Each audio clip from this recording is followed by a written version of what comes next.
नारायण श्रीमन नारायण नारायण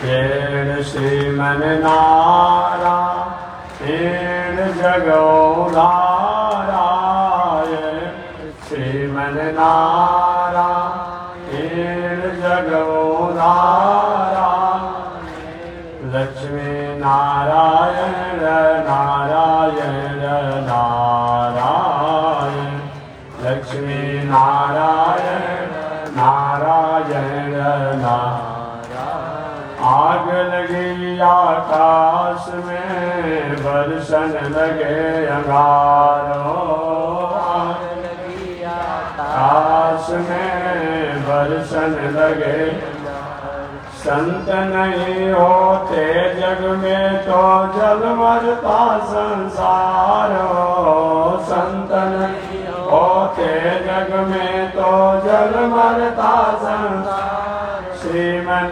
नारायण नारायण नारायण श्रीमन नारायण नारायण नारायण लक्ष्मी नारायण नारायण नारायण लक्ष्मी नारायण नारायण कीर्तनी की रघुनाथ जी हमारी ओरिया तनी की रघुनाथ जी हमारी ओरिया तनिता की रघुनाथ जी हमारी ओरिया तनिता की रघुनाथ जी हमारी ओरिया बगसर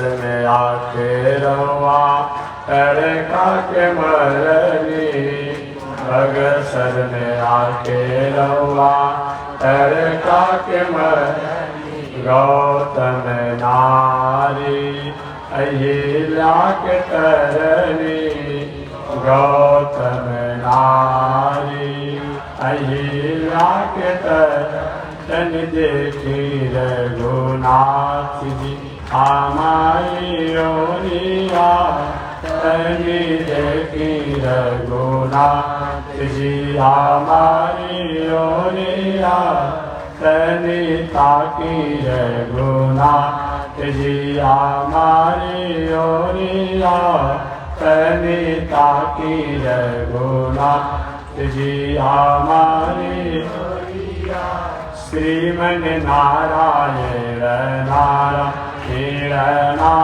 नारायण श्रीमन नारायण नारायण नारायण लक्ष्मी नारायण नारायण नारायण लक्ष्मी नारायण नारायण नारायण बोलिए श्री लक्ष्मी नारायण भगवान की अनंताचार्य कृपया वेदांत द्वयपारगम रामकृष्णाङ्घ्रिसजभट्टं विश्वक्सेन मुनिं भजे काषायं यज्ञसूत्रं शुचिवपुषि तथा चौर्ध्वपुण्ड्रं च वाले यस्यास्ते दक्षहस्ते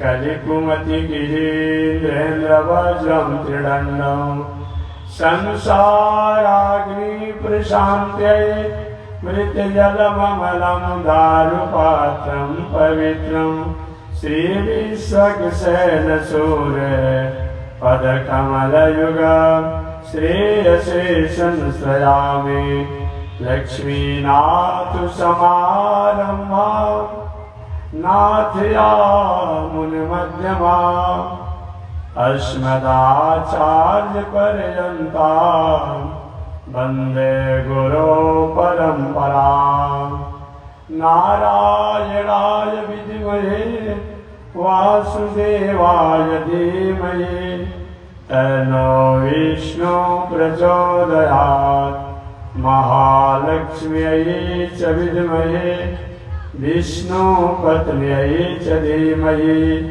तन्नो लक्ष्मी प्रचोदयात् तन्नो लक्ष्मी प्रचोदयात्। परमाराध्य श्री लक्ष्मी नारायण भगवान नित्य वंदनीय पूज्य गुरुदेव श्री त्रिदंडी स्वामी जी महाराज के जुगल चरणों में कोटि नमन। भगवत भागवत आचार्य कैंकर्य पारायण मानवाव पावन भूमि पर पावन कथा को निवेदन करते हुए मैं आ रहा हूं। पावन कथा प्रसंग अंतर्गत पिछले दिन निवेदन किया गया था, चाहे प्राणी चाहे मनुष्य किसी भी परिस्थिति में हो, विषम से विषम परिस्थितियों की आने पर भी जान में अनजान में भय से सुख से डर से प्रेम से उन परमात्मा उन नारायण उन राम उन कृष्ण उन वामन उन सिंह उन विष्णु को स्मरण करता है, याद करता है, पुकारता है, तो भले वे कितना भी दूर क्यों न हो उनको आने में देर नहीं लगती। कभी कभी लोग पूछा करते थे, अब तो कम पूछने के मौका मिलता होगा, ऐसा प्रश्न उनका नहीं होना चाहिए कि महाराज आप लोग के देवी देवता भगवान तो बहुत दूर है मनुष्यों से प्राणियों से, और आप लोग कहते हैं कि बुलाने पर आ जाते हैं। थोड़ी सी बात समझ में नहीं आती। कोई वैकुंठ लोक में है, कोई साकेत लोक में है, कोई गोलोक में है, कोई कैलाश में है, कोई ब्रह्मलोक में है, कोई ब्रह्मलोक में है, और बुलाने पर कैसे आ जाते हैं? अब नहीं पूछा जाता तो अच्छा जाता। एक काल एक दौर होगा, एक समय होगा जब लोगों के मन में अब भावना हुआ करती होगी, अब मत पूछिए। आपके पास मोबाइल है लेटेस्ट हाईटेक का, आपका मित्र आपका भाई आपका परिवार कहीं आपसे हजारों किलोमीटर 2-4 हजार किलोमीटर 10,000 किलोमीटर दूरी पर है, ऐसे भी आपने कॉल किया तो कॉल करते ही वहां से तुरंत आपके पास कितना आने में देर लगता है? 1 मिनट भी नहीं लगता है। सही में अगर टावर ठीक हो और सब ठीक हो, नंबर ठीक हो, कहीं जिसके पास हम फोन कर रहे हैं वो भी कहीं अपनी व्यवस्था में व्यवस्थित हो, तो उसको फोन उठाने में देर नहीं लगती है। ये बात जब संसार के लोगों के साथ ही लागू हो सकता है कि क्या वह परमात्मा व देवता तत्तूरे बहुत दूर होने के बाद भी हमारे पुकारने पर अगर आ जाता है तो कौन आश्चर्य करता है? लोग कहते महाराज जी भगवान कहाँ, द्रौपदी कहाँ, कैसे आ गए, बस का अवतार धारण कर लिया। ये ऐसे ऐसे प्रश्न करने की कोई आवश्यकता नहीं। अब मत कीजिए कहाँ गजेंद्र संकट में फंसा था, कहाँ से भगवान आ गए। तो आज के विज्ञान का यह तकनीकी हो सकता है कि आधा मिनट में, आधा के आधा मिनट में जब किसी से हम कॉल करते हैं तो हमारी बातों को रिसीव कर लेता है, और वह परमात्मा कहीं हमारी स्तुति को सुन करके आ जाते हैं, या कोई न कोई सिस्टम व्यवस्था करते हैं। आश्चर्य किस बात की, काहे के लिए आश्चर्य? ऐसा आश्चर्य और ऐसा प्रश्न नहीं होता तो अच्छा था। वह परमात्मा हमारी प्रेम, हमारी स्नेह, हमारी भावना को याद करते हैं। हाँ, कहीं मोबाइल में नंबर ठीक ना हो, टावर ठीक नहीं हो, या मोबाइल की तकनीकी कोई खराबी हो, या बैटरी डिस्चार्ज हो, तब तो फोन लगाते रहिए, नहीं लगेगा। हम पुकारते तो हैं, लेकिन पुकारने का तरीका कहीं हमारा ठीक नहीं हो तो वो दूर रहे या नजदीक रहे नहीं आ पाते।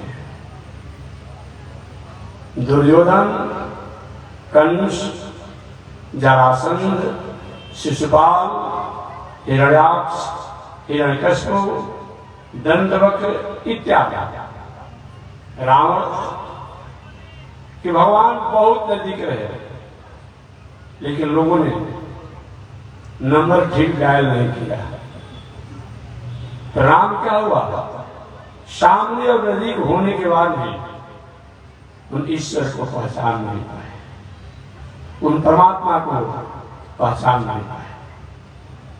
हमारी आपकी भी हाल वही है। मंदिर में केवल रहने से हमें ईश्वर प्रसन्न हो जाए, जग जगयादि करने से, तीर्थव्रत करने से केवल ईश्वर की प्रसन्नता होती है, परंतु इसके अलावा भी हम यदि किंचित कहीं जग नहीं भी कर पाते किसी कारण से, लेकिन जग के प्रति हमारी आदर है। हम मंदिर में तीनों टाइम नहीं जा पाते हैं, लेकिन मंदिर और देवी देवताओं के प्रति हमारी आदर है, तो वह दूर होने के बाद भी, उनसे दूर हो अलग रहने के बाद भी वो हमारी भावना को आदर करते हैं, प्रेम करते हैं और मंगल कामना करते हैं। आरता विषणा शिथिलास्य भेदा घोरे सुचव्या दिशु वर्तमाना संकीर्तनारा इन शब्द मात्र विमुक्त दुखा सुखिनो भवन्तु। आर्ता विषणा, आर्त होकर के भी उन परमात्मा को पुकारा जाता है, तो परमात्मा आने में देर नहीं करते हैं, पुकारने में हमें देर हो सकती है। कोई ऐसा हुआ जिसने पुकारा और भगवान को आना पड़ा? जी हाँ, द्रौपदी जी की कथा मैं 2-3 दिनों से सुना रहा हूं। द्रौपदी जी आर्त भक्त हैं। जिस समय दुशासन द्वारा अपने ही सभा में दुर्योधन की आज्ञा पर निर्वस्त्र किया जा रहा था, वस्त्राभाव में किया जा रहा था, नग्न किया जा रहा था, उस समय द्रौपदी ने सबसे पहले तो अपने परिवार के अलग अलग लोगों को पुकारा। एक बात और मैं निवेदन करना चाहूंगा, एक द्रौपदी की लज्जा को रक्षा करने के लिए परमात्मा को आना पड़ा। एक द्रौपदी की आबरू मर्यादा को कहीं भंग करना चाहा दुशासन दुर्योधन की प्रेरणा से, वहां भगवान को आना पड़ा। आज हम कहां भटक रहे हैं, ये बहुत सोचनीय विषय है। आज हम अपने परिवार के लोगों के वस्त्रों को ऐसे परोस रहे हैं, वस्त्रों को ऐसे पहनावा में उपस्थित कर रहे हैं, जो एक द्रौपदी की लज्जा गई तो भगवान को आना पड़ा। आज हजारों द्रौपदी को कहीं न कहीं किसी अस्मिता, अविवेक और स्वभाव, सहुलता और मानवता के कारण कहीं अपने खान पान, उठन बैठन और पहनावा पर थोड़ी सी चंचलता हो गई है। अब कितने कृष्ण को आना पड़ेगा कि रक्षा हो पाएगी। ये हर परिवार के लोगों को इस पर विचार करना होगा। हमेशा में एक बात घटना में याद आती है, वो घटना कथा नहीं है, लेकिन मैं इसीलिए उस बातों को कहता हूं कि कम से कम इस पर विचार कीजिए आप। अब तो ये जगते बदल गया है, संसार बदल गया है। कैसा बदल गया संसार, कैसा बदल गया संसार। धर्म भी होगा, कर्म भी होगा, लेकिन कलयुग में शर्म नहीं रहेगा। कैसा बदल गया संसार। आज सब कुछ हमारे पास है, लेकिन नैतिकता का, संस्कार संस्कृति का, नीति का त्याग हो गया है। परिणाम स्वरूप मैं हमेशा उदाहरण देता हूं कि मैं एक बार प्रथम बार घटना देखा तो अब तो रोज देख रहे हैं। एक बार पढ़ा लिखा लड़का था, हर जगह उसका कपड़ा काटा ही हुआ था, ठेहुन से लेके, कांधी से लेके, और जहां जहां उसकी इच्छा था तहां कपड़ा फटा हुआ था, ऐसा डिजाइन नहीं सकता। तो मैंने कहा बाबू इसको थोड़ा सिलवा लो दर्जी से। कहा नहीं महात्मा जी, ये इस एडवांस युग की यही पहचान है। धन है एडवांस युग में जीने वाले लोग, उनको धन्यवाद नहीं दे रहे हैं और मैं क्या कह सकता हूँ। ऐसा एडवांस, इस एडवांस में आपसे तो एडवांस से पशु पंछी है जो लगते रहता है। क्या एडवांस का मतलब है? एक द्रौपदी के वस्त्रों को खींचा जा रहा था, भगवान को आना पड़ा द्रौपदी की लज्जा को बचाने के लिए, और आप सब अपने से एडवांस बन रहे हैं। क्या वस्त्राभाव होने से, क्या मर्यादा को, संस्कार संस्कृति को त्यागने से ही आप एडवांस बन जाएंगे? कितना भी ज्ञानी संत महात्मा होता है उसको भी बताया गया है, जो त्यागी हो, तपस्वी हो, ज्ञानी हो, कि कम से कम एक लंगोटी तो सन्यासी को भी होना चाहिए, ज्ञानी को भी होना चाहिए। हालांकि सन्यासी दो प्रकार के होते हैं। एक सन्यासी को तो बताया गया है, जानू ऊर्ध्वम अधर नाभि एकम वस्त्रम तुधारे। जानू जंघा से और नाभि के बीच एक वस्त्र सन्यासी का होना चाहिए, लंगोटी भी होना चाहिए। एकम वस्त्रम तुधारे, एक वस्त्र सन्यासी का कम से कम होना चाहिए। दूसरा सन्यासी का कासायम वर्कोचित गात्रम, और पूरा शरीर जो है कासाय वस्त्र से ढका होना चाहिए, गेरुआ वस्त्र से ढका होना चाहिए। ये भी सन्यासी के दो परिवेश बताए गए। एक जानू ऊर्ध्वम अधः नाभि एकम वस्त्रम तुधारे, नाभि से जंघा के ऊपर एक वस्त्र और लंगोटी सहित एक कपड़ा होना चाहिए।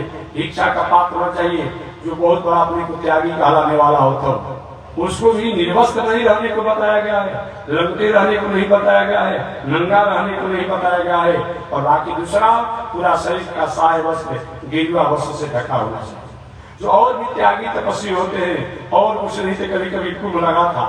संतों के लिए एक अपनी मौज होती है, संतों के लिए अपनी एक मौज होती है। कुंभ में जो लोग महानुभाव गए होंगे, देखे होंगे, एक वैसे शब्दों का आनंद है। क्या अपने आप देकर के आनंद, हमारा देश अनेकता में भी एकता है, अनेकता में भी एकता है। और कोई जो है बबूल के कांटे पर सुता हुआ है। हम देखे कुंभ में कभी कभी ऐसा मौका मिलता है, ऐसा ऐसा मत पूछे, कुछ बात ऐसा जो कहने में थोड़ा संकोच लगता है, एक उनकी अपनी अलग अलग तरीका होती है। कोई अपने पेशाब इंद्री पर ही तलवार को खड़ा करके लोग से मार रहा है, खड़ा किया हुआ, और बताइए थोड़ा से दोस्त कट जाएगा, कट जाएगा। कोई निर्वस्त्र रह रहा है, कोई शिखर का ही अपना लंगोटी पहना हुआ है, कोई किसी किसी की इतनी लंबी जटा है, उसका शरीर जितना लंबा नहीं उससे अधिक लंबा उसका जटा ही है। अब बताइए, ऐसे संतों की मौज और आनंद होती है, उनमें देखने को मिलता है। वे लोग भी कुछ न कुछ कहीं न कहीं हमारे स्वामी जी के शिष्य आपके क्षेत्र में इधर कहीं कहीं झटके थे। बुढ़वा खड़सेरी जी का नाम सुने होंगे आप लोग, कहीं कहीं आसपास में झटके थे। तो हमारे बुढ़वा खड़सेरी एक तरह से हमारे स्वामी जी के शिष्य और हमारे गुरु भाई थे, हमारे गुरु भाई थे, हमारे स्वामी जी के शिष्य खड़सेरी बाबा कहलाते थे। खड़सेरी तो बहुत हुए, लेकिन वो एक दो जगह कहीं कहीं जगह की इधर क्षेत्र में। तो खड़सेरी स्वामी क्या करते थे, वो केला के पत्ता के लंगोटी पहन लेते थे। माने किसी तरह से शरीर जिसकी जो धर्म हो वह उसका संरक्षण होना चाहिए।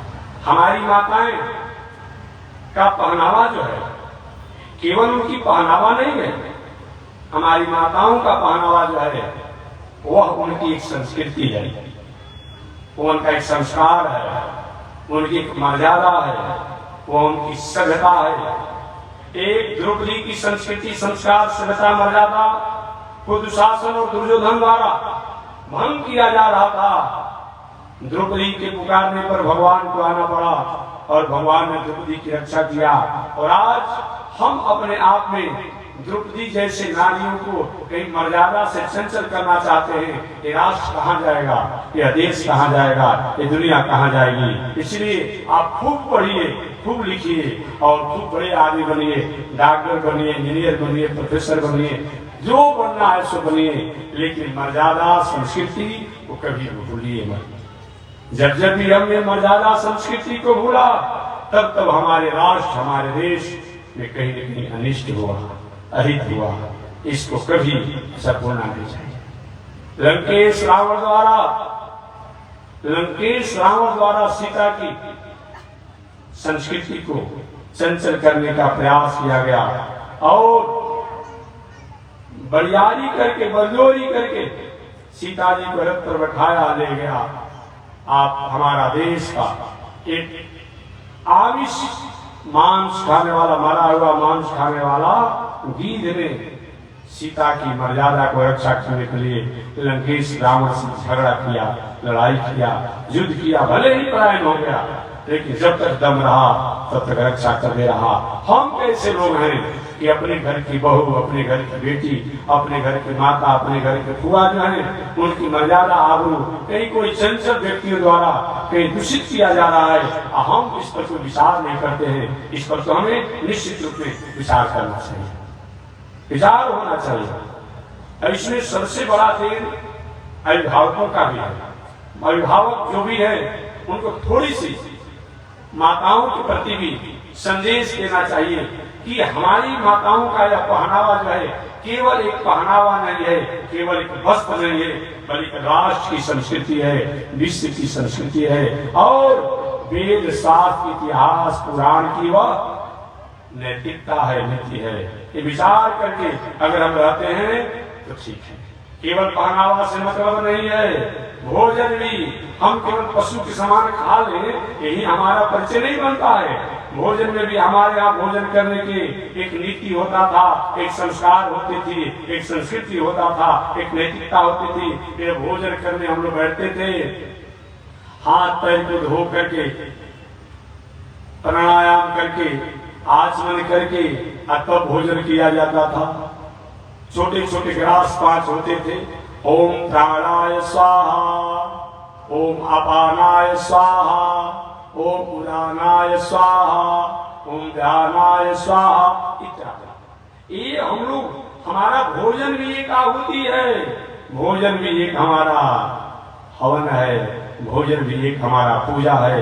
वह राष्ट्र है जहाँ का भोजन से लेकर के, कपड़ा पहनने से लेकर के, सोने से लेकर के, अरे और बात तो छोड़ दीजिए, हम लघुशंका का पैखाना भी करते हैं तो हमारे लिए एक मंत्र बताया गया है कि लघुशंका का पैखाना करें तो सबसे पहले मंत्र को बोल करके कि जो भी देवता हो, पितर हो, पिशाचर हो, जो भी कोई हो, ऐसा स्थान पर हो, यहाँ से चले जाए, यहाँ पर मैं लघुशंका करना चाहता हूँ, यहाँ पर मैं पैखाना करना चाहता हूँ। हमारे यहाँ भोजन करने का मंत्र है ओम नाभ्या आसीत अंतरिक्ष। वस्त्र पहनने का है, सोने का है, अरे दंत हवन का भी हमारे यहाँ मंत्र है। अर्थात हमारे वैदिक परंपरा में हमारा हर कर्म जो है, हर आचरण जो है, वह नीति और नैतिकता से जुड़ा हुआ है। इसलिए तो इस भारत को, इस देश को गुरु कहा गया। दुनिया में साधन हो सकते हैं, संसाधन हो सकते हैं, लेकिन हमारे राष्ट्र में जो संस्कृति है वो संस्कृति और कहीं नहीं देखा जा सकता है। कल मैंने उदाहरण दिया था। इसलिए हम अपने संस्कार, संस्कृति और सभ्यता को बरकरार रखें। ये हमारा संदेश द्रौपदी जी के चरित्रों को सुनने से हमें पता चलता है। चाहे किसी भी परिस्थिति में उन परमात्मा को अगर हम पुकारते हैं तो परमात्मा हमारी रक्षा करते हैं। आर्ता विषया शिथिला सभिधा घोरे सुसव्या दिशु वर्तमाना संकीर्त नारा इन शब्द मात्रम विमुक्त दुखा सुखिनो भवन्तु। आर्ता विषया, आर्त होकर के भी अगर हम परमात्मा को पुकारते हैं तो परमात्मा हमारी मंगल करता है। विशाल, अर्जुन विशाल भक्त है, अर्जुन विशाल भक्त है। कुरुक्षेत्र के मैदान में अर्जुन जब पहुंचे, 11 चौड़ी कौरवों की सेना थी, 7 चौड़ी पांडवों की सेना थी। युद्ध अवश्य भारी हो गया। भगवान द्वारिकाधीश श्री कृष्ण अर्जुन के रथ हाँक रहे थे। हालांकि श्रीमद् भगवत गीता जो है एक कब का है, 10 दिन महाभारत संग्राम हो चुका था। क्या जी? 10 दिन महाभारत संग्राम हो चुका था। और 10 दिन महाभारत संग्राम होने के बाद संजय जी हस्तिनापुर में गए। जो धृतराष्ट्र के महामंत्री थे, सेवक थे। संजय जी जब हस्तिनापुर में गए तो धृतराष्ट्र को उन्होंने प्रणाम किया, और धृतराष्ट्र को जब संजय जी प्रणाम किए तो धृतराष्ट्र ने पूछा, धर्म क्षेत्रे कुरुक्षेत्रे समवेता युद्धसव माम का पांडवा से किम अक्ल संजय। धर्म क्षेत्र कुरुक्षेत्र, हे संजय, वह धर्म भूमि जो मेरे पूर्वजों द्वारा, मेरे वंशों द्वारा उस कुरुक्षेत्र में धर्म किया गया था, तपस्या किया गया था, साधना किया गया था। कुरुक्षेत्र की इतनी बड़ी महिमा बताई गई है कि केवल कोई कह दे कि हम कुरुक्षेत्र बसामी, मैं कुरुक्षेत्र में वास करूंगा, हम कुरुक्षेत्र गमिष्यामि, मैं कुरुक्षेत्र में जाऊंगा, ऐसा भी अगर कोई कह देता है, जो काशी में मरने की जो गति है, कांची के दर्शन करने की जो गति है, बक्सर इत्यादि पवित्र तीर्थों में जो मरने जाने रहने की जो गति है, वो कुरुक्षेत्र के नाम को उच्चारण करने से प्राप्त होता है। इसलिए राजा कुरु उस स्थान पर तपस्या कर रहे थे। पहले कुरुक्षेत्र का नाम ब्रह्म सदन था, यज्ञ भूमि था, देव सदन था। देव सदन के नामों से जाना जाता था, ब्रह्म सदन के नामों से जाना जाता था, देव भूमि के नाम से जाना जाता था। कुरु राजा वहां तपस्या की, और तपस्या करने के बाद ब्रह्मा जी ने कहा कि तपस्या से मैं प्रसन्न हूं, आप वर मांगिए कि महाराज वर अगर देना चाहते हैं, ये भूमि जो आपके नाम पर है, ब्रह्म सदन और जग भूमि के नाम पर है, ये मेरे नाम पर हो जाए। वहीं पहले जो ब्रह्म सदन और जग भूमि के नामों से था, वह कुरु राजा के नाम पर, वह कुरुक्षेत्र के नामों से ऐसा कुरुक्षेत्र है। ये भी उन्होंने वरदान मांगा कि मेरे यहाँ जो आवे वो उसकी क्रिया में भले कुछ हो सकता हो, क्रिया में कई अंतर हो सकता हो, लेकिन उसका कल्याण और मंगल होना चाहिए। ऐसे कुरुक्षेत्र के नाम को लेने से हम उस गति को प्राप्त करते हैं जो कांची और काशी में रह कर मरने से प्राप्त होती है, वह कुरुक्षेत्र है। कुरुक्षेत्र के मैदान में दोनों सेनाएं थी। भगवान श्री कृष्ण रथ चला रहे थे, हाँक रहे थे। अर्जुन कहे, गोविंद, सबसे पहले मैं देख लूं कि संग्राम क्षेत्र में कौन अपने हैं, कौन पराये हैं, कौन मेरे पक्ष में है, कौन मेरे विपक्ष में है। आप थोड़ा सा रथ को खड़ा कीजिए। भगवान ने रथ को खड़ा किया।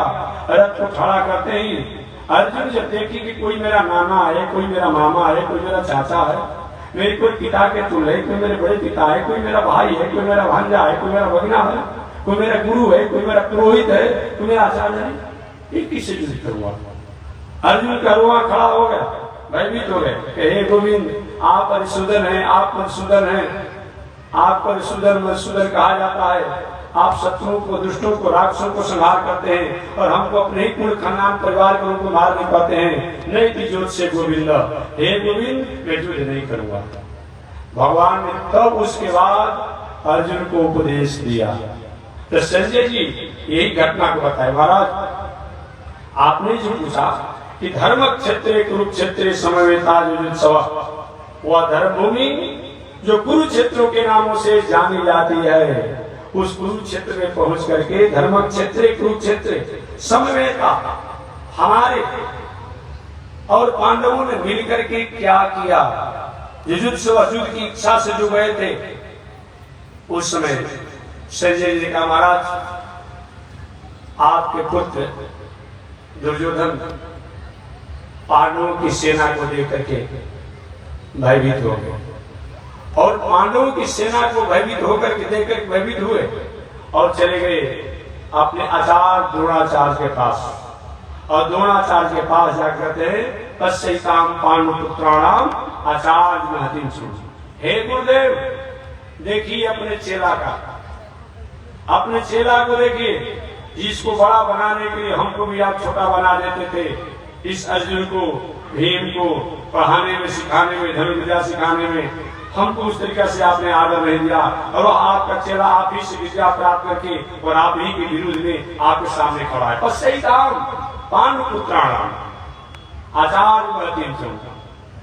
और अंत में देखिए, कोई व्यक्ति कितना भी अनिति अन्याय अधर्म से बढ़ जाए, लेकिन भीतर से वीर पावर कमजोर होता है, आत्मबल कमजोर होता है। और जो व्यक्ति के पास नीति नैतिकता संस्कार संस्कृति होती है, शरीर से मजबूत नहीं होता है, लेकिन वीर पावर जो होता है, आत्मबल जो होता है, मजबूत होता है। अब समझिए 11 अक्षौहिणी सेना है दुर्योधन के साथ, 11 अक्षौहिणी, और सेना भी कोई समान नहीं है। शल्य ग्राह कृपेण वहनी कर्णेन वेलाकुला सोत्रड़ा पांडव नदी कई वर्ष का केशव। कौन कौन वीर हैं? शल्य ग्राह, कुरुक्षेत्र के मैदान में युद्ध भूमि में कौरवों के पक्ष में शल्य जो था वो ग्राह जैसा था। इस ग्राह जिसको जल में पकड़ लेता है उनका मुक्त होना संभव नहीं, अर्थात उनका कल्याण हो जाना है, जीवन संकट नहीं है। तो शल्य जो है संग्राम क्षेत्र में ग्राह के समान था। शल्य ग्राह कृपेण वहनी, और कृपाचार ऐसे वीर थे संग्राम क्षेत्र में जैसे जेठ की चिलचिलाती धूप हो और कोई झोपड़ी की बस्ती हो, एक झोपड़ी में कहीं आग लगा, देखते देखते पूरा झोपड़ी की बस्ती जल जाती है। कृपेण वहनी, कृपाचार जब अपने धनुष पर बाण को टंकार करते बड़े बड़े वीर धाराशाही हो जाते। शल्य ग्राह कृपेण वहनी कर्णेन वेलाकुला, और कर्ण जब संग्राम क्षेत्र में चलता था तो जैसे जलाशय में जल कम हो, नदियों में या समुद्रों में अब बड़ी जहाजें कही जाती है, जब जहाज अपनी रफ्तार में चलती है तो नीचे जल के नीचे रहने वाले जीव जो है वो जहाज के चलने के तरंगों से ऊपर आकर के खौलने लगते हैं, उनको चंचलता हो जाती है, संकट आ जाते हैं। वही हाल था कर्ण जब संग्राम क्षेत्र में जाता तो बड़े बड़े वीर जो है उनका हृदय विदीर्ण हो जाता। भीष्माचार्य जो इच्छा मृत्यु को लिए हुए थे, द्रोणाचार्य जो इच्छा मृत्यु को लिए थे, और भी बड़े बड़े वीर थे, फिर भी अनीति अन्याय अधर्म पर पग रखने के कारण सब लोग का आत्मबल कमजोर था। 11 अक्षौहिणी सेना से संपन्न होने के बाद में दुर्योधन अपने गुरुदेव से कहता है, गुरुदेव अस्माकं तु विशिष्टा, हमारी 11 अक्षौहिणी सेना जो है, हमारी 11 अक्षौहिणी सेना जो है आप और कृपाचार्य द्रोणाचार्य इन महानुभावों से संपन्न हमारी 11 अक्षौहिणी सेना जो है पांडवों पर विजय प्राप्त करने में अक्षम है, असफल है। और पांडवों की 7 अक्षौहिणी सेना में एक एक वीर जो है हमारी 11 अक्षौहिणी सेना पर विजय प्राप्त करने में सक्षम है। इसका मतलब जो अनीति अन्याय अधर्म पर रहने वाला व्यक्ति होता है तो कितना भी धन जन पद प्रतिष्ठा हो जाए, लेकिन भीतर से उसका आत्मबल कमजोर होता है, उसका वीर पावर कमजोर होता है और उसका मोरल डाउन होता है। ये गीता द्वारा आपने बताया। तो मैं निवेदन करना चाहता हूं कि विषम से विषम परिस्थितियों के आने के बाद भी अगर हम परमात्मा को हम पुकारते हैं तो परमात्मा हमारे ऊपर कृपा करते हैं। अर्जुन विशाल भक्त है, सोच में है, शोक में है। हे गोविंद मैं युद्ध नहीं करूंगा, भगवान ने कहा कि मैं युद्ध करने को कहता कहा, युद्ध करने तो तुम आए हो, हमको लेकर आए हो, मैं तुमको तो लेकर आया नहीं हूं, तुम लेकर मुझको आए हो। और अब कभी मैं युद्ध नहीं करूंगा, मैं युद्ध करने को कहा कहता हूं। भगवान श्री कृष्ण ने समझाया, अर्जुन जो लोग अपने कर्म अपने आचरण अपने व्यवहार से भटके होते हैं उसी से उनकी मृत्यु हो जाती है। केवल उनको देखने में मालूम पड़ता है कि दुनिया में है, और ऐसे व्यक्ति को अगर कोई उद्धार कर देता है तो उसका संस्कार ही हो जाता है। जैसे कोई मरा हुआ लाश को दफना दे, कोई संस्कार कर दे, वो व्यक्ति को प्रशंसा किया जाता है। तो जो व्यक्ति अनीति अन्याय अधर्म से जीवन जी रहा हो उस पर कई अनुशासन भी होता है, शासन भी होता है, वो अभी एक तरह से वह देखने में तो मालूम पड़ता है कि थोड़ी सी यह कर्म आचरण कहीं चंचल है तथा कहीं हिंसा और कहीं शासन की बात आती है, लेकिन होने के बाद भी वह उसका उपकार ही है। जैसे डॉक्टर साहब के पास गए, हाथ में पैर में कोई आपको फोड़ा है, घाव है, आप डॉक्टर से सब ठीक कर दीजिए। और डॉक्टर से घड़ियाली पकड़ करके अब तक बेहोश करने की व्यवस्था हो गई और आपके अंगुली काट दिए, गोड़ काट दिए। देखने में तो मालूम पड़ते भाई तो बहुत बड़ा अपराध हो गया, हमारे अंगुली को काट दिया, हमारे गोड़ को काट दिए। लेकिन समझने वाला समझता है कि अगर नहीं काटा जाएगा अंगुली गोड़ को, आगे कैंसर रोग होकर के पूरे शरीर को बर्बाद कर देगा। ठीक वही बात है, जो कोई इस प्रकार से गलत मार्गों से भटक रहा है, जीवन जी रहा है, उन पर अगर अनुशासन किया जाता है, शासन किया जाता है, दंड का प्रावधान किया जाता है, तो देखने में तो मालूम पड़ता है कि बात ठीक नहीं है। लेकिन वह ऐसा होने पर भी वह क्या है, वह दंड होने पर भी उसके लिए मंगल और हित नहीं है। क्योंकि भगवान श्री राम ने कहा, यदि खल दंड करहु नहीं तोड़ा तो भ्रष्ट हो सुरति मार्ग। अगर कहीं नीति अन्याय से रहने वाले व्यक्तियों पर अनुशासन नहीं किया जाता है तो सब के सब लोग जो है अनीति अन्याय अधर्म के ही अधिकारी हो जाएंगे, तो वहां तो अनुशासन होना चाहिए। अर्जुन को भगवान श्री कृष्ण ने समझाया और समझाया तो अर्जुन का मुंह समाप्त हो गया। वही अर्जुन जो कहे थे महाराज आप झगड़ा लगाने वाले बात करते हैं, मिली जुली बात करते हैं, नहीं जोत से गोविंद, एक गोविंद में युद्ध नहीं करूंगा। आज भगवान ने गीता को उपदेश दिया, अर्जुन क्या कर रहे हो, क्या तुम्हारा स्वरूप है, ये दुनिया में तुम लेकर क्या आए हो, ये तुम्हारा क्या है, इससे पहले तुम कौन थे, तुमको पहचान है नहीं है। इसीलिए कर्म करने का हमारा अधिकार होता है, इस संसार में हम कर्म करने का अधिकारी है और फल करने अगर हम करते तो जो चाहते वही में कर लेता। भगवान ने गीता का पूरा उपदेश दिया, पूरा उपदेश दिया। वही अर्जुन कहते नष्ट हो मोह, महाराज मेरा मोह नष्ट हो गया, स्मृति लब्धा, और स्मृति अपने प्राप्त कर लिया, स्वरूप को मैंने प्राप्त, स्मृति मैंने अपने स्वरूप को मैंने जान लिया, पहचान लिया। कहीं से बचना तब, अब मैं आपकी वचन को आज्ञा को पालन करूंगा। उन विषम परिस्थिति में अर्जुन ने भगवान के उपदेश से जैसे अपने आत्म प्रबोध प्राप्त किया, तो हमारे जीवन में भी अगर विषम परिस्थितियां आती हो तो परमात्मा की शरणागति करते हैं तो हमारा भी भय और संकट दूर होता है।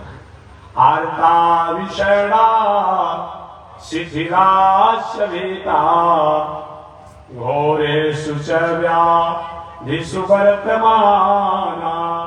शिथिल अवस्था में वह कौन शिथिल है? गजेंद्र। गजेंद्र की कथा आपने जाना होगा।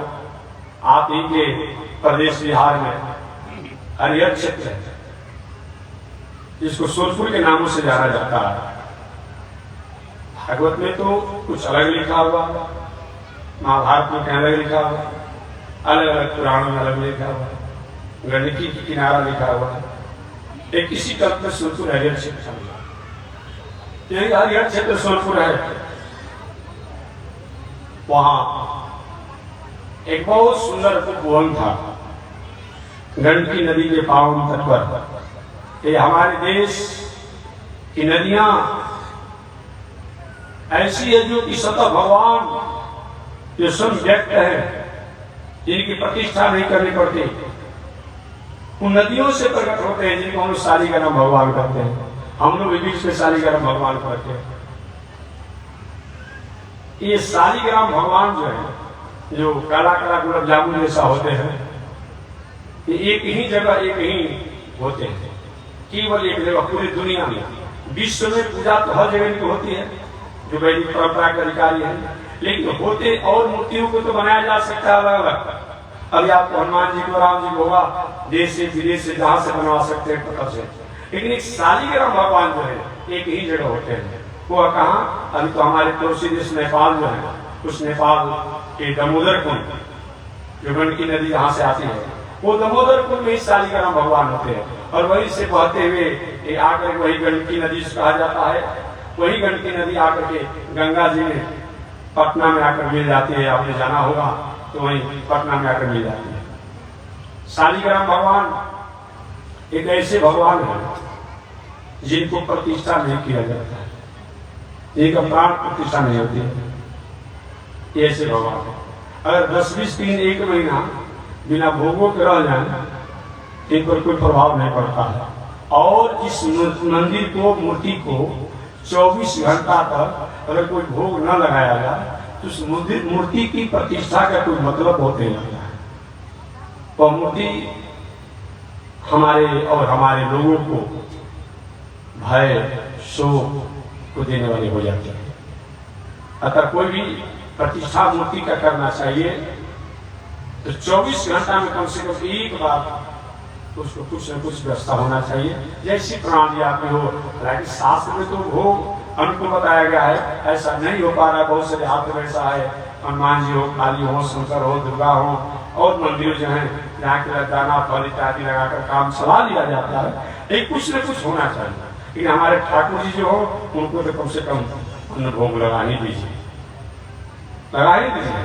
तो 24 घंटा किसी अगर प्रतिष्ठित मूर्ति को और भोग नहीं लगाया जाता है तो बहुत मतलब नहीं होता है कोई पूजा पाठ करने का। लेकिन इस शालिग्राम भगवान है 24 घंटा नहीं बल्कि 24 वर्ष भी नहीं लगाया जाए और उसके बाद उनको पूजा किया जाए तो प्रतिष्ठा जैसा ही आनंद है। इस सब्जेक्ट है, इनके बारे में कथा आप जानते हैं, बताना नहीं है, हम तो प्रसंग बस आपको कथा सुनाएंगे ना। हमारी माताएं वो पर्व करती है, अभी कार्तिक में होता है। माता हर माताएं जो होती है वैदिक परंपरा के करती है। ये शालिग्राम भगवान कौन है? उन एक बार मैं अपनी माताओं की दिनचर्या और इनकी मर्यादा को मैं याद दिला दूं। नारी देश की वह शक्ति है भाग जगाने वाली, दिल नहीं दिमागों को जो आग लगाने वाली। नारी चाहे तो राम कृष्ण को इस दुनिया में जन्म दे सकती है, नारी चाहे तो संत महात्मा को जन्म दे सकती है, नारी चाहे तो हमारे रामानुजाचार्य जैसे स्वामी जी को भी जन्म दे सकती है, नारी चाहे तो पूज्य गुरुदेव श्री त्रिरंगी स्वामी जी महाराज जैसे सन्यासी योगी तपस्वी को भी जन्म दे सकती है। और नारी थोड़ी सी अगर कहीं अपने विचारों में उदासी कर ले तो कभी कभी हिरण्याक्ष हिरण्यकश्यप को भी जन्म ले लेते हैं। अतः माताओं तुम्हारे ऊपर बहुत बड़ा जिम्मेदारी है, बहुत बड़ी भार है। कभी आप मत भूलिए, हमेशा में पढ़ो लिखो, खूब बड़ी बन जाओ, डॉक्टर इंजीनियर जो बनना हो सो बनो, लेकिन अपनी मर्यादा में रहो, क्योंकि आप ही द्वारा हम संत महात्मा लोग, ज्ञानी लोग, विज्ञानी लोग जो भी है भगवान से लेकर सब जन्म लेते हैं। और आप कहीं चंचल हो जाओगे, दुनिया कहाँ जाएगा, किसकी शरण में जाएगा, इस पर आपकी जिम्मेदारी बनती है और आप इस विचार करना पड़ेगा। आपने सुना बैठ जाओ। आपको मैं निवेदन करती माताओं की गरिमा के बारे में, हमारी माताओं की गरिमा के बारे में आपको निवेदन करूं। आपने सुना होगा एक बहुत बड़ा प्रतापी राक्षस था जिसका नाम था जलंधर राक्षस। बहुत बड़ा प्रतापी और प्रभावशाली राक्षस था। देवता लोग दांत खट्टा कर दिया था, पलायन हो चुके थे देवता लोग। अपने लोग अपने स्थान को छोड़ करके कहीं छुप कर किसी तरह से जीवन जीते थे सब लोग। उस जलंधर राक्षस की एक पत्नी थी जिसका नाम था वृंदा। भले जलंधर राक्षस वैदिक परंपरा भगवान का विरोधी था, परंतु उसकी पत्नी जो थी भगवान की बहुत बड़ा भक्ता थी। वैदिक परंपरा शास्त्र संस्कृति की आदर करने वाली थी। उस वैदिक परंपरा शास्त्र संस्कृति की आदर करने के कारण जो वृंदा जो थी उसके तेज से जलंधर राक्षस का प्रभाव और बढ़ गया। एक बार सभी देवता लोग भगवान श्रीमन नारायण विष्णु के पास गए, प्रभु कोई उपाय कीजिए न तो हम देवता मारे जाएंगे। देवताओं का कोई मतलब नहीं रह गया। पति पारायणा और भक्त होने के कारण उसके पति में तेज और बल बढ़ गया है, जो हम देवता का तेज निस्तेज हो गया है, हम कहीं के नहीं पलायन हो गए हैं, किसी तरह से जीवन जी रहे हैं। भगवान ने कहा मेरा भी इसमें ऐसा कोई ताकत नहीं है। उस पतिव्रता नारी के पातिव्रत के कारण उसके पति को मैं कुछ कर पाऊंगा, मैं झगड़ा नहीं कर पाऊंगा जलंधर राक्षस से, मैं युद्ध नहीं कर पाऊंगा, मेरे पास स्थिति नहीं है। नहीं तो कोई न कोई उपाय तो करना पड़ेगा। आप वचन दे तो तुम जाएंगे, और नहीं वचन देंगे आप ही लोग दोनों बैठे रह जाएंगे। तो मैं सोचता हूं कैसे तुम्हारा मंगल हो। भगवान श्रीमन नारायण जो विष्णु है उन्होंने जलंधर राक्षस का भेष बनाया। बात समझिए, जलंधर राक्षस का वेश बनाया, आप तो साक्षात विष्णु हैं, लेकिन आप मेरे पति स्वरूप में आए हैं, मेरे पति जलंधर बनकर के आए हैं। तो ठीक है, मैं आपको पति रूप में वर्ण करूंगा, लेकिन मेरा साप है, साप है, जाइए आप पाषाण हो जाइए। वही वृंदा के साप के कारण भगवान विष्णु को पाषाण बनना पड़ा। वही शालिग्राम भगवान, विष्णु भगवान ही शालिग्राम भगवान। जब वृंदा के पास गए भगवान विष्णु, तो उसकी मर्यादा तो चंचल हो गए। बाद में जलंधर राक्षस का पलायन हुआ, संहार हुआ। वृंदा ने कहा कि मैं आपकी पत्नी बनूंगा, और वही वृंदा जो है एक तुलसी वृक्ष बन गई। जो रोज हम पूजा करते हैं शालिग्राम भगवान के, ओम कृष्णाय नमः, नारायणाय नमः, माधवाय नमः कहते हैं ना, एक तुलसी वृक्ष जो है वो साक्षात वृंदा है, और शालिग्राम भगवान साक्षात विष्णु हैं।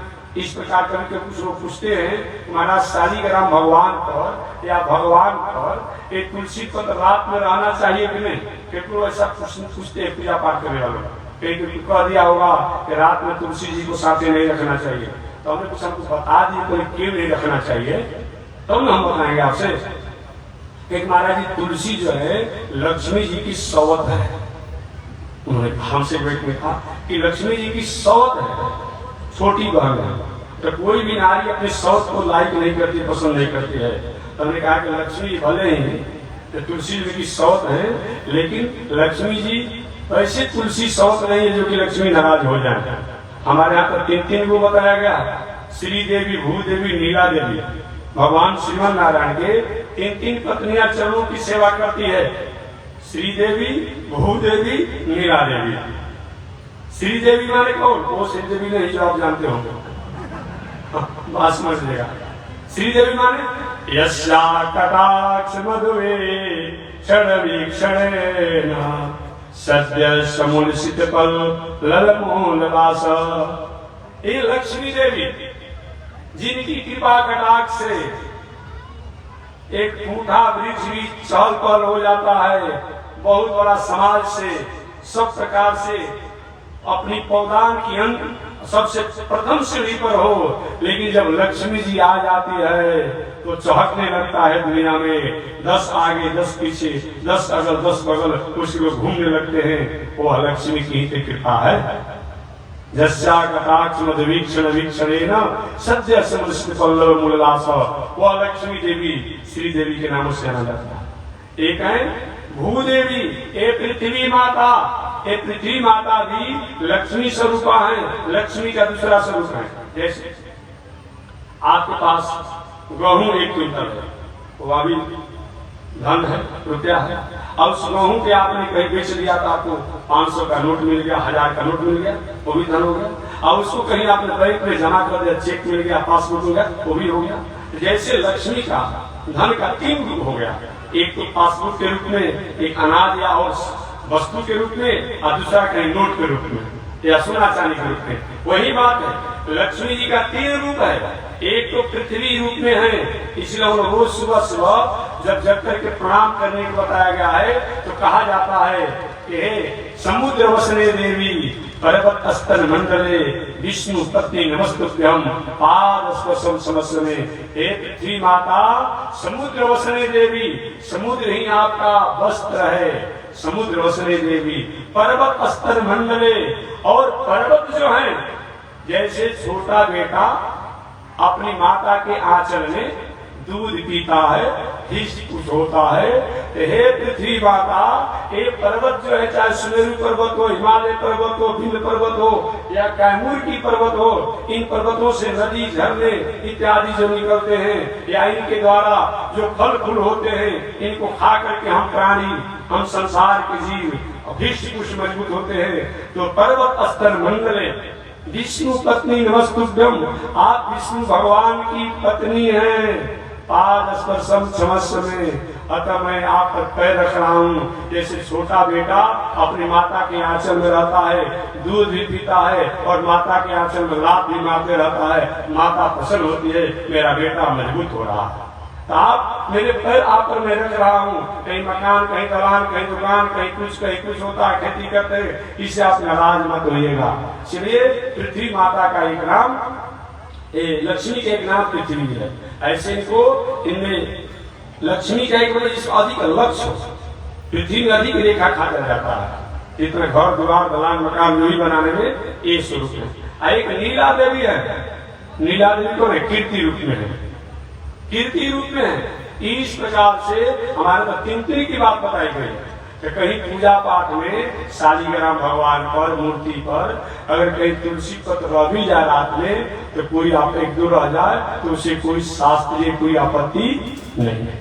अगर आपकी भावना नहीं बनती, हटा दीजिए, बात अलग है, लेकिन रहे तो कोई आपत्ति नहीं है। मैं निवेदन करना चाह रहा था, हमारे देश की नारियों का इतना बड़ा महत्व है, जो कि नारी चाहे तो राष्ट्र में भगवान को भी संसार में बुला सकती है, और नारी चाहे कहीं थोड़ी सी चंचल हो जाए तो कहीं उपद्रवकारी संतान जन्म लेकर के राष्ट्र को उपद्रवमय कर सकते हैं। अतः माताओं की बहुत बड़ी गरिमा, गज और ग्राह। यही मैं हरिहर क्षेत्र की बात बता रहा था।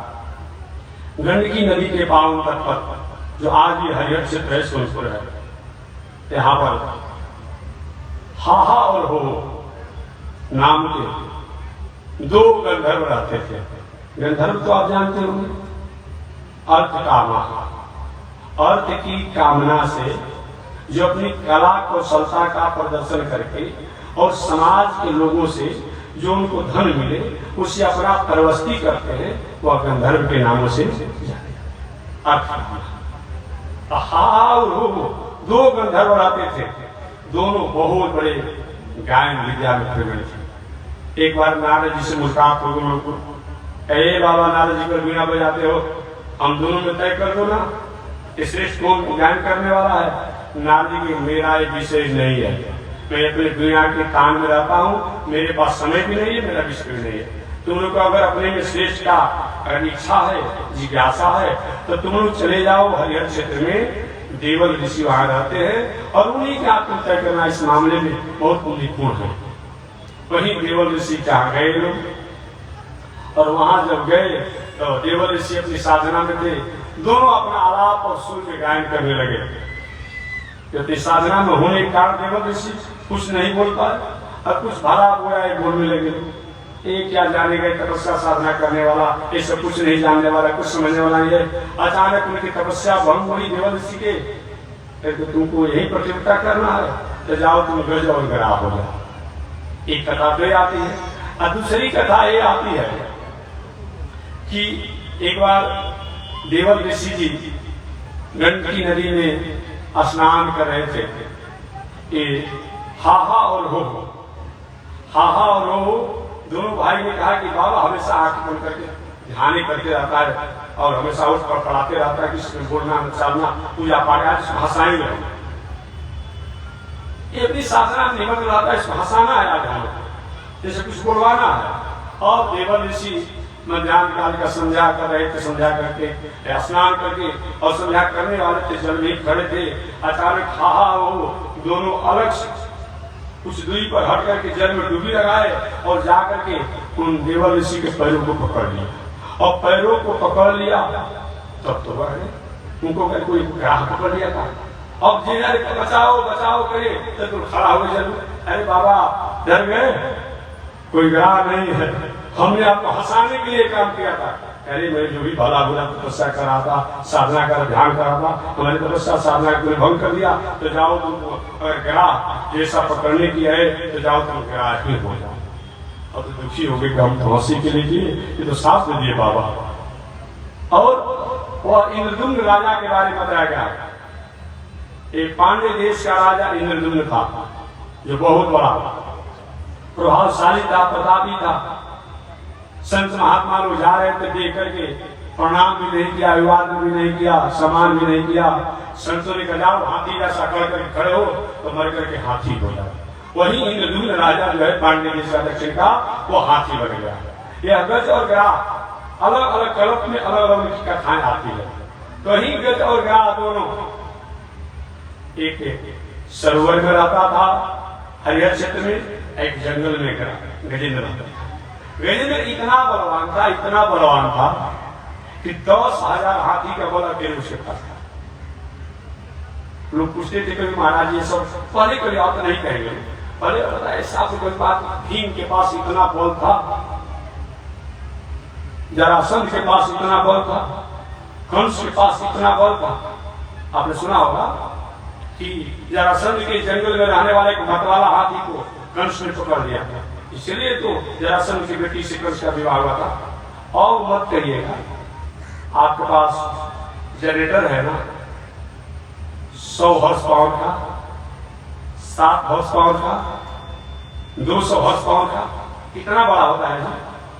तो एक 100 हॉर्स पावर में 100 घोड़ा का अपने आप में लगा के खींचने का बल होता है। वही बात है, हाथी तो एक ही रहेगा, एक 10,000 हाथी का बल उसके पास था। और ऐसा प्रश्न नहीं होना चाहिए, पहले हुआ करते थे कि सब इन लोग का कथन इसी तरह है। तो आप देखते हैं जनरेटर, छोटा सा जनरेटर का तो 100 हॉर्स पावर का है, देखते हैं हम। और 10,000 हाथी का बल वाला था। परिवार इतना उसका लंबा था, इतना लंबा था कि जब चलता था तो सिंह भी सलामी रखते थे, जयकार मनाते थे गजेंद्र का, बाघ भी जयकार मनाते थे। जंगल में जो भी जीव रहने वाले थे सब गजेंद्र की जय हो, गजेंद्र की जय हो जयकार करते थे। देखिए हमारे पास साधन संसाधन तो आवे, एक साधन संसाधन को आने के बाद हमें हमेशा याद रखना चाहिए कब हमारे जीवन में विषम परिस्थितियां आ जाएगी, इस पर विचार करना चाहिए।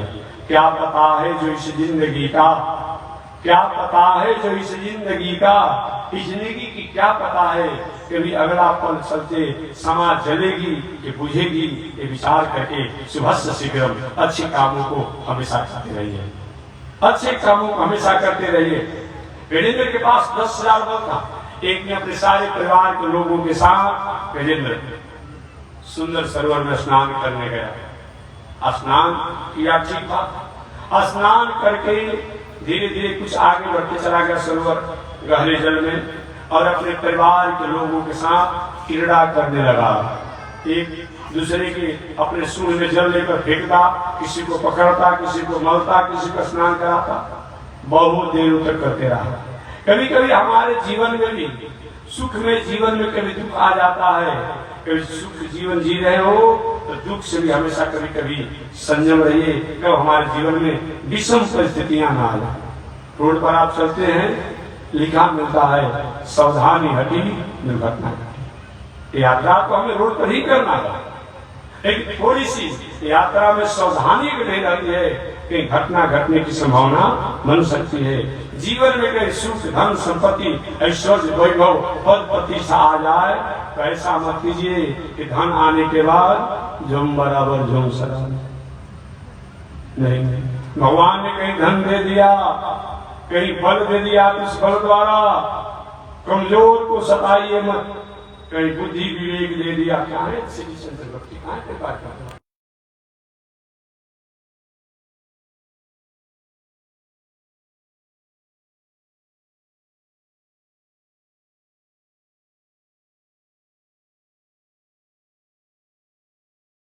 अगली गरीब आदमी है, आप उसकी संपत्ति को कम हड़प लेते हैं, कुछ करते हैं, इस समझ बल हो गया गरीबों को दवाइए मत, पद हो गया दवाइए मत, उसका आप पड़ेगा। ठीक है, बहुत कुछ बोल नहीं पाएगा, लेकिन उसका आज जो है हमारे आप पर पड़ेगा, इस पर विचार होना चाहिए। और गजेंद्र इतने अपने परिवार में निमग्न हो गए कि भूल गए कि हमारे जीवन में संकट भी आ सकता है। परिवार के साथ स्नान कर ही रहे थे, अचानक जल में रहने वाला ग्राह ने देखा मेरे जलीय जीवों को परेशानी हो रही, कौन ऐसा कर रहा, स्नान करके उसको जाना चाहिए। और गजेंद्र अपने परिवार के साथ उस सरोवर में स्नान करे टहरिया क्षेत्र में, और ग्राह आया, गजेंद्र के पैरों को पकड़ लिया। गजेंद्र ने विचार कोई छोटा मोटा जीव होगा, शायद मेरा पहचान नहीं जाता होगा, और मुझे पकड़ लिया है, जब जाने का तो क्षमा मांगे, छोड़ दिया। समय बीते चला गया, बरसों बीत गया। जब ग्राह ने गजेंद्र को नहीं छोड़ा, समझ गया कि अब जीवन में संकट आ गया, संकट आ गया।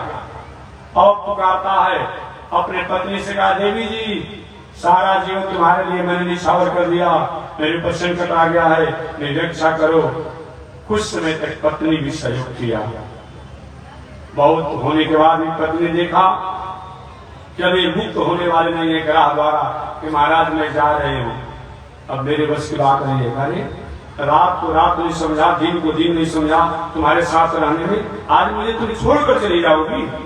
पत्नी का महाराज आप तो मरने ही वाले हैं, अब मैं भी मरूं क्या, जो होने वाला तो मैं किया चल दिया। वो छूट छोड़ दिया। आगे अपने बेटों को परिवार का, बेटा तुम तो रक्षा करो, राज तुम्हें लाल प्यास में रखा था। बेटा ने कुछ दिनों तक ले तो कुछ सहयोग किया, बाहर निकालने का प्रयास किया, सूंड में सूंड लगाकर खींचने का, लेकिन जब नहीं हुआ, बेटा परिवार में कहा पिताजी बाबा अब हम चल रहे हैं, आप तो मर ही रहे हैं, मैं भी खाने बिना मर रहा हूँ, वो भी छोड़ दिया। दुनिया के लोग की यही हाल है, कुछ दिनों तक तो हमारे साथ रहते हैं, लेकिन जब देखते हैं कि अब कोई मतलब नहीं होता है तो दुनिया के लोग हमें छोड़ करके चले जाते हैं। गजेंद्र अकेले हो गया। धीरे धीरे ग्राह का बल बढ़ते चला गया और गजेंद्र अब असमर्थ हो गए। मात्र सूंड का अग्रभाग ही बचा होगा, आपने पढ़ा भी होगा कहानी, सूंड का अग्रभाग बचा होगा। गजेंद्र के पास कोई ताकत नहीं रही। उस समय गजेंद्र पहले तो उन्होंने बारी बारी से सभी देवताओं को पुकारा, ब्रह्मा देव भोसुरा, हे ब्रह्मा जी, हे पितामह, आप पितामह कह जाते मेरी रक्षा करें। ब्रह्मा जी की 4 सिर है, सोचे पूरब से आवाज आ रहा है कि पश्चिम से आ रहा है, कि उत्तर से आ रहा है, कि दक्षिण से आ रहा है, नहीं सुनते। आगे शंकर जी को पुकारा, शंकर जी को हमको पुकारा तो हम जाएंगे, देवराज ने पुकारेगा, हमारी बेइज्जती हो जाएगी। सोच ही रहे थे शंकर जी चलने के लिए। बारी बारी से सभी देवताओं को पुकारा, कोई नहीं आया। तब गजेंद्र ने कहा इस दुनिया की रक्षा करने वाला जो है, क्या वो मेरी रक्षा नहीं करेगा? एवं दस्तु बुद्धा इत्यादि श्लोक का गायन किया। और समझिए, हम एक बार बात में आगे करें, हमारा भारतीय दर्शन, हमारा वैदिक दर्शन एक मनुष्य की बात नहीं, एक मनुष्य की बात नहीं। अगर पशु पंछी भी कोई अच्छी बात कहता है उसको भी हम आदर देते हैं। गजेंद्र द्वारा जो भगवान की स्तुति किया गया, जो पुकार किया गया, उसको भी हम पाठ करते हैं, जो गजेंद्र मुक्ष के नामों से जाना जाता है। काक कुसुम जी आपने जाना होगा, काक कुसुम जी, गरुड़ जी, ये सब पंछी हैं, उनकी भी कथा को हम सुनते हैं, सुनाते हैं।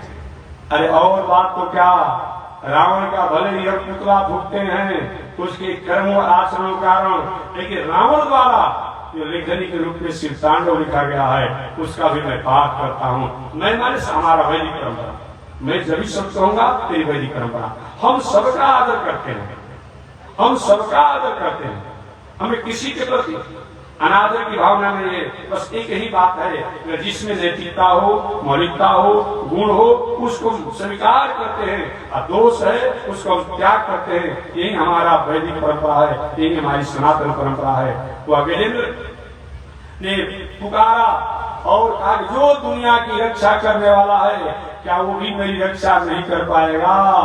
उसी समय भगवान चल दिए। गरुड़ जी मेरे भक्त पर संकट पड़ा, चलिए। अब गरुड़ जी के थोड़ा सा ईगो हो गया, वाह मैं भी तो कुछ, जब दिलों की नाक पर कोई समस्या आती है तो हमको मेरा काम ही नहीं चलता। भगवान ने कहा कि गजेंद्र को ग्राह ने पकड़ लिया और मेरे भक्त गरुड़ को अहंकार ने पकड़ लिया, और गरुड़ जी को छोड़कर भगवान चल दिए। सोचिए भगवान को हो सकता है पहुंचने में देर हो, अपना चक्र छोड़ दिए, और चक्र छोड़ दिए, ग्राह का उद्धार हो गया, गजेंद्र का मुक्ति हुआ, गजेंद्र मुक्त हुआ। पीछे से गरुड़ जी प्रभु नाराज हो गए हैं, ऐसे चल ही रहा था। भगवान ने कहा तुमको अहंकार हो गया गरुड़ जी, तुम्हें तिलों की नाक में लेकर उठता हूँ, और भगवान ने अपने अंगूठा दबा दिया, उड़ो। अरे प्रभु बैठ जाइए, नहीं नहीं उड़ो तुम। अब गरुड़ जी अपने पंख को फड़फड़ाते रह गए, जमीन को नहीं छोड़ पाए। भगवान का अहंकार करते हो, गरुड़ मैं तुमको लेकर के उड़ता हूँ, तुम त्रिलोकीनाथ को लेकर क्या उड़ोगे। भगवान ने गरुड़ का भी अहंकार दूर किया। वही गजेंद्र जो संकट में आपत्ति में फंसा हुआ था, दुनिया के लोग सब लोगों ने जवाब दे दिया था, नग्र समुदित करम ब्रह्मादयो भोसुरा रक्षंताय की दीन वाक्य करणम देवेश शक्ति सुजव मां भयसी तस् नग्र चक्रन्ने चक्रायुधाय या प्राण परायण भगवान नारायणो में हरि। वह भगवान नग्रग्रस्त समुदित करम ब्रह्मादयो भोसुरा सूर का अग्रभागी बचा था, बारी बारी से सबको पुकारा, कोई जब नहीं हुआ तो भगवान अपने चक्र द्वारा उस गजेंद्र की रक्षा की। अतः हमारे जीवन में शिथिल भी स्थिति आ जाती है, उस समय भी गुरु परमात्मा को हम पुकारते हैं तो परमात्मा निश्चित रूप में कृपा करते हैं। समय तो नहीं है, एक और कथा व्यवहारिक सुना करके वाणी में विराम दे देता, बस 5 मिनट कल ही तक कथा होनी है। एक और कथा, भगवान कहते हैं कि अगर कोई शिथिल अवस्था में होता है उसको मैं रक्षा करता हूँ। आपने सुना होगा जैसे हमारे यहाँ कौन रहींद्र स्थान और कौन थे सूरदास थे, यहाँ सूरदास थे। एक दक्षिण भारत में संत थे जिनका नाम था विल्लो मंगल। क्या नाम था? विल्लो मंगल उनका नाम था। दक्षिण भारत के संत थे। प्रारंभ अवस्था में की चलता था विल्लो मंगल जी की। नेत्र सुंदर थे, शरीर सुंदर था, विवेक सुंदर थी, थिंकिंग सुंदर थी, लेकिन थोड़ी सी इंद्रियां चंचल थी, कहीं चंचल बुद्धि आ जाती थी। बहुत प्रयास करने के बाद भी चंचलता जब नहीं गई, एक दिन विल्लो मंगल ने क्या किया, श्रीफल के कांटा को लेकर के और अपने दोनों आंखों में सुखा दिया। अंधे हो गए विल्लो मंगल। अब कभी कोई आता तो भोजन कर लेते, नहीं आता तो नहीं करते।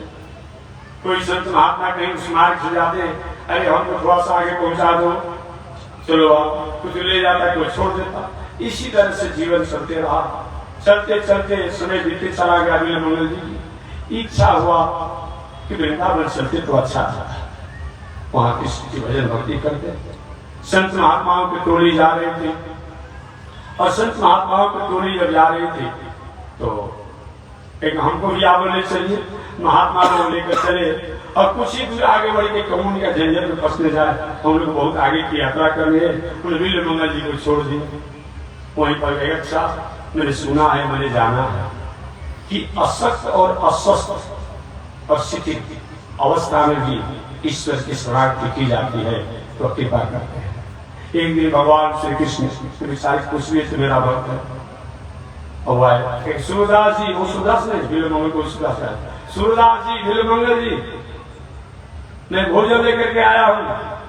विल्लो मंगल के पहले अपना परिचय बताइए, अब मैं भोजन करूंगा। अब मेरा शर्त है, भोजन उसी का हम करेंगे जो हमको स्नान भी कराएगा, भोजन कराएगा, हमारा कपड़ा खींचेगा, हमारा लंगोटी खींचेगा, सब काम करना है तो भोजन करूंगा, तो नहीं करूंगा। ये हम लोग साधु महात्मा देखते हैं कितना काम कठिन है। अब क्या भाई, अब भोजनों कराना है, दक्षिणों देना है।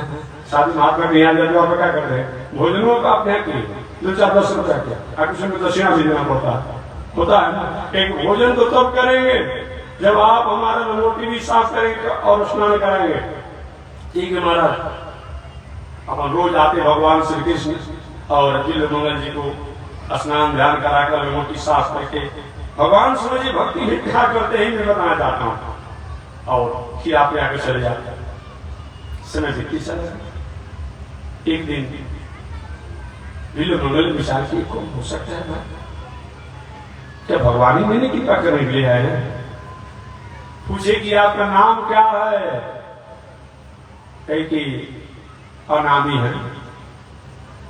जो जिस नाम ओ माने ये बातें का नाम ही नहीं है, ओ माने अनंत, ओ माने अनंत, ओ माने अनेक। जो जिस नाम से पुकार देता है वही मेरा नाम हो जाता है। विष्णु सहस्त्र नाम में 1000 नाम तो आप जानते ही हैं। 1000 नाम है। अच्छा, आपका गांव कहाँ है? उसे भी एक पास में, एक जगह है पास में। अच्छा, ऐसा नहीं सकता।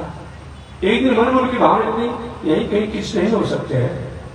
और आज देखिए, हालांकि हम सब खाना छोड़ दिए, थोड़ा जो नेत्र का कमजोर होता है, मन नेत्र होता है, बहुत चलाक होता है बुद्धि में, उसमें नहीं कोई हो सकता है कि भगवान नहीं हो। और एक हमको भोजन तब करेंगे जब उनका वृंदावन पहुंचाएंगे। वृंदावन को पहुंचाएंगे तब आपको मैं भोजन करूंगा। ठीक है महाराज, चलिए मैं पहुंचाऊंगा। उससे चलोगे हमारा भी झंझट छूट जाएगा। अभी वो डंडा धरा दी और डंडा को पकड़ करके बिल्वमंगल जी पीछे से आ रहे थे, भगवान आगे डंडा को पकड़ करके लेकर के चल रहे थे। भगवान ने बिल्वमंगल विचार किए, तो हो सकता है कि भगवान कृष्ण तो नहीं हो। और धीरे धीरे डंडा को हाथों से पकड़ते पकड़ते और अचानक जाकर के भगवान के हाथों में पकड़ ले। बस बस बस पकड़ में आ गए, मैं पहचान गया, आप कोई ऐसे नहीं है, आप तो साक्षात कृष्ण है। बगल में ही एक गढ़ा था, कुआं था, और खड़े हाथ झटके और जाकर के कुआं में गिर। जल तो नहीं था, गहराई भी बहुत नहीं थी, गिर पड़े। बिल्वमंगल ने कहा, महाराज आपको मुझे हाथों से तो झलक दिया, कुएं में गिरा दिया, लेकिन मैं आपको बलवान तब मानूंगा, वीर तब मानूंगा जब आप मेरे हृदय से निकल जाइए। वहीं उसी से भगवान ने पुनः अपने हाथों को लगाया और बाहर निकाला और अपने हाथों को फेरा उन पर, तो ये दिव्य नेत्र वाले हो गए। और बिल्वमंगल दिव्य ज्योति वाले होकर के उन भगवान की शरारती करके हमेशा हमेशा में वृंदावन में रह करके और अपने जीवन को समाप्ति। तो शिथिल अवस्था में भी वो बिल्वमंगल की शिथिल अवस्था में थे। उस अवस्था में भी अगर निष्ठा से, प्रेम से उनकी पूजा करते हैं तो भगवान कहते हैं विमुक्त दुखा सुखिनो भवन्तु, उस प्राणी को मैं उद्धार करता हूँ। अतः आर्ता विषणा शिथिला सभिता घोरे सुव्याधिषु वर्तमाना संकीर्तनारा ईण शब्दमात्रं विमुक्त दुखा सुखिनो भवन्तु। आर्ता विषणा शिथिला से भीता, भय में रहने वाला भक्त कौन? अजामिल। अजामिल ने यमराज के दूतों से भय किया और उसने भगवान रक्षा किया कि कल में अजामिल कैसे भयभीत हुए और कैसे भगवान की रक्षा किया। ये शेष चर्चा अगले दिन आज इसी के साथ वाणी विराम। एक बार भगवान का नाम। श्रीमन नारायण लक्ष्मी नारायण श्रीमन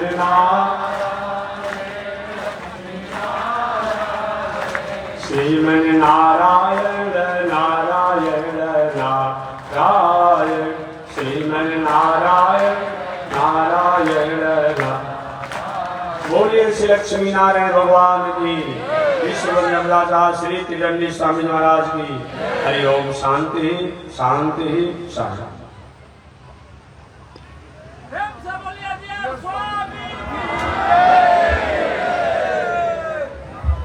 ओम चंद्रमा मनसो जात चक्षो सूरजो अजायत श्रोत्राद्वायुष प्राणसमुखा अग्निरजायत श्रीशते लक्ष्मी सुवर्ण्या बहुरात्रे आर्षे नक्षत्राणि रूपमस्मिनो व्यातम् ईश्वर निगाड़ा मोमयी घाड़ सर्वलोकम मयी घाड़। लक्ष्मी नारायण भगवान की जय। विश्ववंद जगदाचार्य श्री त्रिदंडी स्वामी जी महाराज की जय। हरि ओम। शांति शांति।